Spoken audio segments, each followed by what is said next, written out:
All right, let's finish this up. These are our last couple of questions. I couldn't quite fit them on the other video. Question 46, though, what would most likely happen if coastal North Carolina increased implementation of wind energy?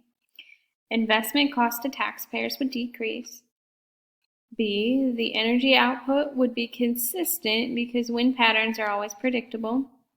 C, the production of greenhouse gases would decrease. Or D, turbines could be built in highly populated areas because of low noise pollution. Question 47. Biologists have discovered that beluga whales of Canada's St. Lawrence River have the highest rate of cancer among animals. What is most likely the reason for the high incidence of cancer in these whales?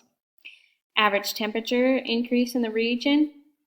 B, depletion of natural prey from the ecosystem. C, chemical and pollutant runoff into the ocean. Or D, increased level of carbon dioxide in the atmosphere. Question 48. What effect would uncontrolled population growth have on land? A, decreased fertility and decreased erosion. B, increased fertile soil and increased erosion. C, decreased soil fertility and increased erosion. Or D, increased soil fertility and decreased erosion. Question 49. Which would be the best way to reduce the environmental impact of conventional agriculture practices? A, increase the use of non-native species. B, decrease crop rotation. Or C, decrease fertilizer usage.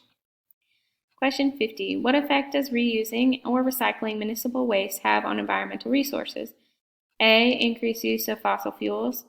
B, preservation of raw materials. Or C, increased deforestation of local areas.